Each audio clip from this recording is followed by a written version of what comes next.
सम्पूर्णमा नमन। म सबिका श्रेष्ठ।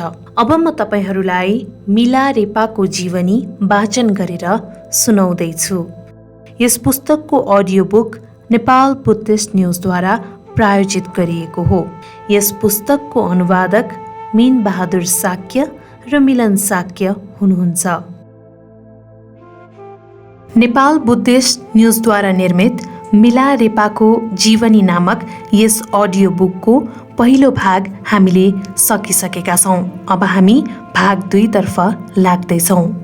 भाग 2 मा 9वटा अध्यायहरू समावेश छन्। भाग 2 अन्तर्गतका अध्यायहरूले कसरी मिला रेपाले निकै परिश्रमपूर्वक साधना गर्दा गर्दै अन्त्यमा निर्वाण सुख प्राप्त गर्नुभयो भन्ने कुरा देखाइन्छ। भाग 2 को अध्याय 1 मा मिला रेपालाई आफूले गरेका पापहरूको ठूलो पश्चाताप हुन्छ र यसले नै उहाँलाई सिद्ध लामाको खोजी गर्न अग्रसर तुल्याउँछ। आउनुहोस् भाग 2 को अध्याय 1 तर्फ लागौं। धर्मको खोजी। त्यसपछि रेछुङले सोधे, परम पूज्य गुरुवर, तपाईले शुक्ल कर्म पनि गरे भन्नुभयो। यी सब सद्धर्म बाहेक अरू कुनै पनि धर्मले सम्भव हुँदैनन्। हे आर्य भट्टारक, कुन कारणहरूले गर्दा तपाईको सद्धर्मसित समागम हुन गयो? कृपया हामीलाई बताइदिनुहोस् न। अनि आर्य भट्टारक मिला रेपा गुरुले यसरी भन्नुभयो, कालो जादु वा कुविद्या र असिना पार्ने विद्याको प्रयोगले मैले ठुलो पाप गरेँ। मलाई त्यसको निकै ठुलो पछुतो भयो। धर्म सिक्न जाने रहरले मेरो मन यसरी व्याकुल भयो कि म खान पनि बिर्सन्थेँ। बाहिर जाँदा घर फर्कन मन लाग्थ्यो र घरमा बसिरहँदा बाहिर मात्रै जान मन लाग्थ्यो। राति सुत्दाखेरि निन्द्रा पनि लाग्दैनथ्यो। तैपनि मेरो मनको व्यथा र मुक्तिको तीव्र चाहनालाई मेरा गुरुलाई समेत नबताइकन त्यसै आफूभित्रै लुकाएर मैले गुरुको सेवा गरिरहेँ। कसरी सद्धर्मको अभ्यास गर्न पाइएला भनेर म हर बखत अति विक्षिप्त भएर सोचिरहन्थेँ। त्यतिखेर एकजना धनी यजमानबाट मेरो गुरुले बारम्बार सरसामग्री तथा अरू आवश्यकताका सामग्रीहरू पाइरहनुहुन्थ्यो। एकचोटि त्यो जमिनदारलाई ठुलै रोगले च्याप्यो। उसको हेरचाह गर्नको लागि सर्वप्रथम मेरो गुरुलाई नै बोलाइयो र 3 दिनपछि उहाँ अधोमुन्टो लाएर बडो निराश भई घर फर्कनुभयो। मैले सोधेँ, गुरुवर, तपाईलाई के भयो? किन तपाईँ आज यसरी अशान्त र उदास देखिनुहुन्छ? मेरो गुरुले मलाई जवाफ दिनुभयो, सबै संस्कृत धर्म अनित्य रहेछन् भन्ने कुरो मैले राम्रोसित थाहा पाएँ। हिजो राति मेरो यजमानको मृत्यु भयो। यो जन्म र मृत्युको चक्रले आज मेरो मुटुमा पीडा भइरहेको छ। म आफै पनि बुढो भइसकेको छु। चम्किला सेता दाँतले सजिएको जोसिलो जवानीको उमेरदेखि फुलेका सेता केस मात्र बाँकी भएको यो ढल्किसकेको 22 को उमेरसम्म मैले केवल कालो विद्या र असिना पार्ने विद्याको अभ्यास गरेर बिताएँ। तिमीले पनि, हे प्रिय पुत्र, जवानीदेखि नै यस्तो कालो जादु विद्या अँगालेर अकुशल कर्महरूको राशि थुपार्यौ। ती सबै पापहरूको भाग पनि सायद म माथि नै पर्नेछ। मैले सोधेँ, के तपाईँले ती प्राणीहरूलाई सुगति र मोक्षतर्फ पुर्याउने कार्य गर्नु भएन त? उहाँले उत्तर दिनुभयो, सबै प्राणीहरूमा तथागत गर्व विद्यमान हुन्छ र तिनीहरूलाई सुगति र मुक्तितर्फ लैजान सकिन्छ भनेर मैले ग्रन्थमा पढेको थिएँ। तर साँच्चै त्यस्तै परिस्थिति आइपरेको खण्डमा म खालि ती शब्दहरू वा विधिहरू सम्झन सक्छु, तर त्यसले कुनै ठोस लाभ गर्ला जस्तो मलाई लाग्दैन। तर अबदेखि म सद्धर्मको अभ्यासमा लाग्नेछु र जस्तो सुकै कठिन परिस्थितिहरू आइपरे पनि तिनको सफलतापूर्वक सामना गर्न आफूलाई सक्षम बनाउनेछु। अब या त तिमीले यहीँ बसेर मेरा शिष्य र सन्तानहरूलाई विद्या सिकाउने काम गरिराख्नु पर्यो र म गएर अभ्युदय, सुगति र निश्रेयस मोक्षतर्फ लैजाने सद्धर्मको अभ्यास गरेर आफ्नो बाँकी जीवन बिताउँछु, अथवा तिमी नै कतै गएर सद्धर्मको अभ्यास गर र हामीलाई पनि मुक्ति र सुगति प्राप्त गर्नमा मद्दत गर। बरु म यस कार्यका लागि जे जति भौतिक सामग्रीहरू चाहिन्छन् सबै दिएर पठाउँछु। मेरो मनको कुरा उहाँले नै भनिदिएकोले म अत्यन्तै खुसीले गदगद भएँ। मैले तुरुन्त धार्मिक जीवन अँगाल्न जाने अनुमति गरेँ। मेरो गुरुले पनि तुरुन्तै मलाई अनुमति दिनुभयो। पक्कै पनि तिमी जानै पर्छ। तिमी जवान छौ, तिमीमा पर्याप्त जोस, जाँगर र श्रद्धा छ। त्यसैले तिमीले राम्ररी सिक्नेछौ। जाऊ, विशुद्ध सद्धर्मको अभ्यास र अध्ययन गरेर आफ्नो जीवन बिताऊ। त्यसपछि उहाँले मलाई यारलुङका उनी कपडाहरू लादिएको एउटा चौरी गाई सौगात स्वरूप दिनुभयो र चाङ उपत्यकामा अवस्थित नार भन्ने ठाउँमा जानको लागि अराउनुभयो। त्यो ठाउँमा ङिङ मापा सम्प्रदायका रोङतोन लागा नामक एक प्रसिद्ध लामा बस्दथे। महासन्धिको अभ्यासले गर्दा उनले सिद्धिहरू पनि प्राप्त गरेको थिए भनिन्थ्यो। उनै लामा कहाँ गएर सद्धर्म सिक्न र अभ्यास गर्न जाने आदेश मेरो गुरुले दिनुभयो। उहाँकै आदेश अनुसार म उक्त लामाको खोजीमा चाङ उपत्यकाको नार भन्ने इलाकामा गएँ। त्यहाँ मैले लामाकी पत्नी र उहाँका केही शिष्यहरूलाई भेटेँ। उनीहरूले मलाई भने, प्रमुख विहार त यही हो, तर यस बेला लामा यहाँ हुनुहुन्न। अहिले उहाँ रिनङ स्थित यसैको शाखा विहारमा हुनुहुन्छ। त्यतैतिर जाऊ, लामालाई त्यहीँ भेट्नेछौ। त्यसपछि मैले भने, म लामा युङतोङ थोगेलले पठाएको दूत हुँ। कृपया लामालाई भेट्न मलाई मद्दत गरिदिनुहोस् न। त्यसपछि मैले आफ्नो सबै कथा उनीहरूलाई सुनाएँ अनि लामाकी पत्नीले मलाई लामा कहाँ लगिदिन एकजना गेलोङ भिक्षुलाई मसितै पठाउनु भयो। माथिल्लो न्याङमा अवस्थित रिनङ भन्ने ठाउँमा मैले लामालाई भेटेँ। मैले आफूसँगै ल्याएका चौरी गाई र उनी कपडाहरू सौगात स्वरूप उहाँलाई चढाएँ। सादर दण्डवट गरिसकेपछि मैले उहाँलाई बिन्ती गरेर भने, म एक महापापी हुँ र हजुरको दर्शनको लागि आएको छु। मलाई यसै जुनीमा यस भवचक्रबाट मुक्ति दिने सद्धर्मको उपदेश दिनुहोस्। लामाले जवाफ दिनुभयो, महासन्धि वा महासम्पन्नताको यस शिक्षा मूल शिखर र फल तिनैमा सर्वश्रेष्ठ छ। जसले दिनमा यसको ध्यान गर्छ उसले त्यही दिनमै बुद्धत्व प्राप्त गर्न सक्छ र राति ध्यान गर्नेले त्यही राति नै बुद्धत्व प्राप्त गर्न सक्दछ। जसको पहिलेदेखि नै अनुकूल संस्कार छ त्यस्ता सौभाग्यशाली व्यक्तिले यस शिक्षालाई केवल सुन्ने बित्तिकै ध्यानै नगरिकन पनि अवश्य मुक्ति प्राप्त गर्दछ। त्यसैले यो शिक्षा म तिमीलाई दिनेछु। त्यसपछि लामाले मलाई अभिषेक र उपदेशहरू दिनुभयो अनि मैले सोचेँ, पहिले कालो जादुमा सिद्धिका लक्षणहरू प्राप्त गर्नलाई मलाई 14 दिन लागेको थियो। असिना पार्ने विद्याको लागि 7 दिन लाग्यो। तर यो बोधिमार्ग त पहिलेको असिना विद्या र घातक कालो जादु भन्दा पनि धेरै सजिलो रहेछ। यदि मैले राति यसको ध्यान गरेँ भने मैले राति नै मुक्ति पाउने रहेछु र दिनमा ध्यान गरेँ भने दिनमै मुक्त हुने रहेछु। त्यसैले म पनि संस्कारयुक्त बोधिसत्वहरूमै परेछु। मैले यसको ध्यानै गर्नु पर्दैन, केवल सुने पुगिहाल्यो नि।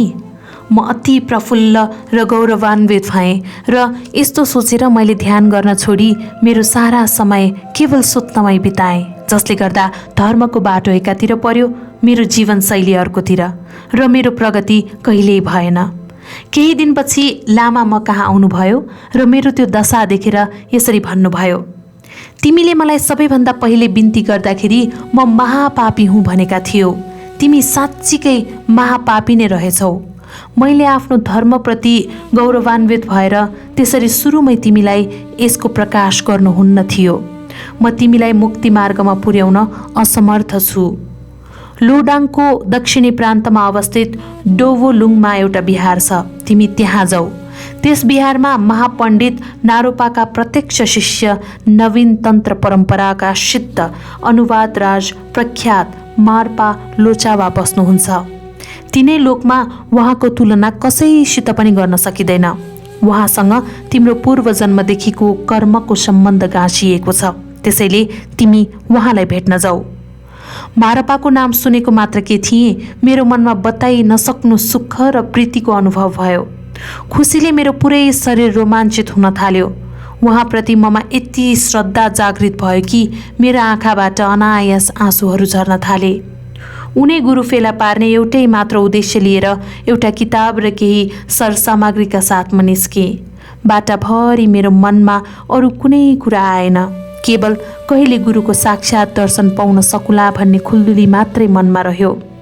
म डोबो पुग्नु अगावै त्यस राति मारपा गुरुले आफ्नो गुरु नारोपाको सपना देख्नु भएको रहेछ। नारोपाले सपनामा उहाँलाई अभिषेक दिँदै एउटा वैदुर्य मणिद्वारा निर्मित अलि मैलो खालको 5 पोरे वज्र दिनुभएछ। साथमा उहाँले अमृतले भरिएको एउटा सुनौलो कलश पनि दिएर भन्नुभएछ, यो कलशको जलले वज्रलाई राम्रोसँग धोएर त्यसमा लागेका मैला सबै निकालिदेऊ अनि यसलाई ध्वजमाथि चढाउनु। यसले गर्दा अतीतका बुद्धहरू प्रसन्न हुन्छन्, सबै प्राणीहरू सुखी हुन्छन्, तिम्रो आफ्नो र अरूका दुवैका लक्ष्यहरू पूरा हुनेछन्। यति भन्दै नारोपा अन्तर्ध्यान हुनुभएछ। त्यसपछि गुरुको आज्ञा बमोजिम नै मारपा गुरुले कलशको शुद्ध जलले वज्रलाई राम्ररी पखालेर ध्वजमाथि चढाउनु भएछ अनि त्यो वज्रबाट चम्किलो ज्योति निस्केर पुरै संसारलाई देदीव्यमान पारिदिनु भएछ। त्यसको प्रकाशले सडगतिका प्राणीहरू आश्चर्यचकित भएछन् र तुरुन्तै दुःखबाट मुक्त भएर सुखले युक्त भएछन्। ती सबै प्राणीहरूले मारपा गुरु र अतीतका बुद्धहरूद्वारा परिशुद्ध पारिएको उहाँको ध्वजलाई नमस्कार गरेर आदरभाव व्यक्त गरेछन्। मारपा गुरु आफ्नो निन्द्राबाट बिउजिएपछि अलि अचम्मित हुनुभएछ। उहाँ अत्यन्तै प्रसन्न हुनुभएछ। त्यत्तिकैमा उहाँकी पत्नी उहाँलाई बिहानको नास्ता टक्राउन आउनुभएछ। उहाँकी पत्नीले पनि भन्नुभएछ, भो आर्य, आज राति मैले एउटा अचम्मको सपना देखेकी थिएँ। हामीहरू उत्तरी उर्गेनबाट आएका हौँ भनेर बताउने दुईटी आइमाईहरूले हातमा स्फटिकको स्तूप बोकिरहेका थिए।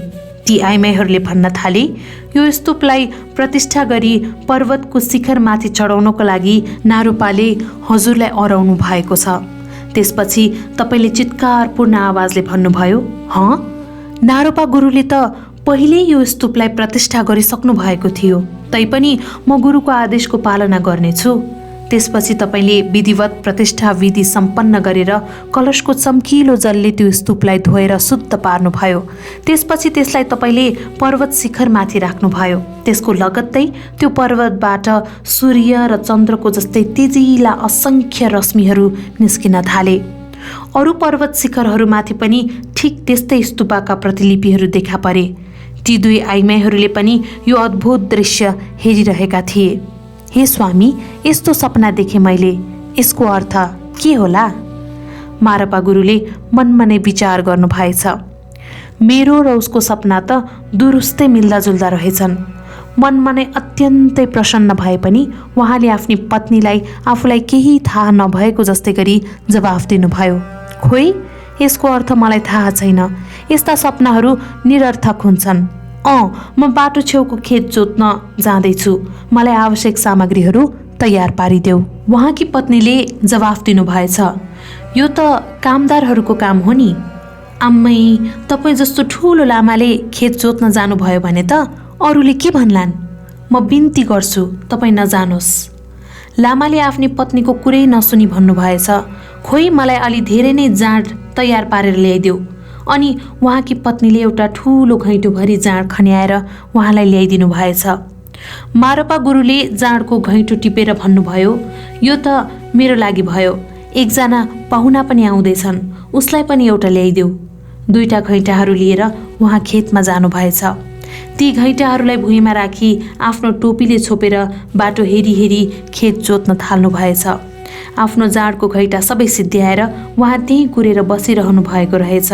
त्यो बेला म तल्लो लोडाङदेखि सबै बटुवाहरूलाई मारपा गुरु महान अनुवादक कहाँ रहनुहुन्छ भनेर प्रश्न सोध्दै बाटोमा हिँड्दै थिएँ, तर कसैले पनि उहाँको बारेमा बताउन सकेन। हिँड्दा हिँड्दै म एउटा खुला भन्ज्याङमा आइपुगेँ, जहाँबाट दोबोलुङ नामक स्थान राम्ररी देखिन्थ्यो। बाटोमा हिँडिरहेको एकजना बटुवालाई मैले सोधेँ। उसले भन्यो, मारपा भन्ने एकजना मानिस त पक्कै पनि यहाँ रहन्छन्, तर महान अनुवादक मारपा गुरु भन्ने मानिस त खै यहाँ रहँदैन। त्यसो भए दोबोलुङ भन्ने ठाउँ कहाँ छ त? मैले सोधेँ। उसले दोबोलुङ यहाँ छ भनेर हातले देखाएर भन्यो। अनि मैले सोधेँ, त्यो ठाउँमा को बस्छ नि? मारपा भन्ने मानिस त्यही नै बस्छन्। के उहाँको अर्को नाम छैन त? छ, कसैले उनलाई लामा मारपा पनि भन्ने गर्छन्। त्यसो भए त्यो त्यही ठाउँ हुनुपर्छ जहाँ मेरो गुरु बस्नुहुन्छ। अनि यो भन्ज्याङ नि, यो भन्ज्याङलाई चाहिँ के भन्छन्? त्यसलाई त छोलागङ भनिन्छ। अनि म आफ्नो बाटो लागेँ। फेरि पनि म उहाँको बारेमा सोच्दै हिँड्दै थिएँ।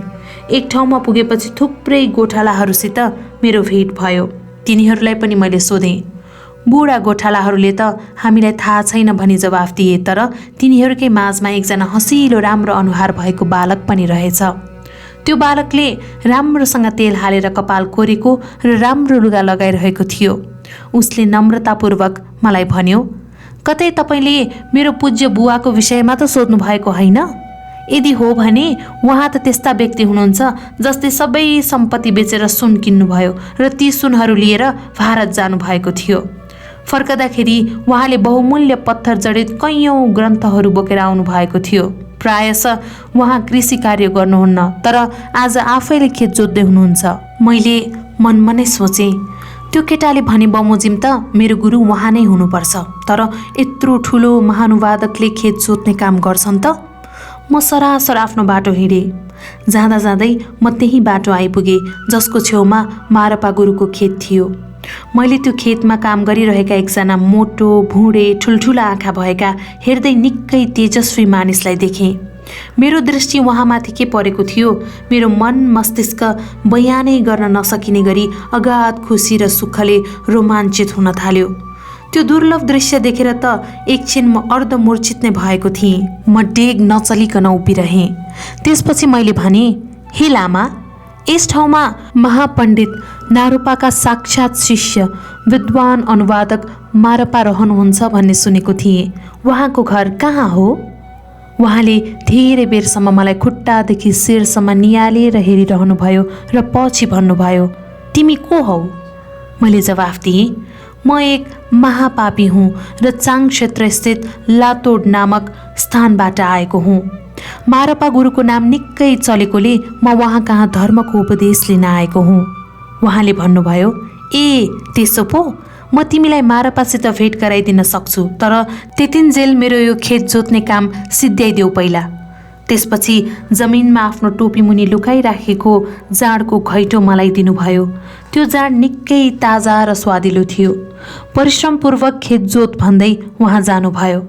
मैले घैँटोभित्र रहेको जाँड पिउँदै पुरै घैँटो रित्याइदिएँ र स्वेच्छाले मन लगाएर खेत जोतेँ। केही बेरपछि ती गोठालाहरूको बीचमा मसित कुरा गर्ने केटो मलाई लिन आयो।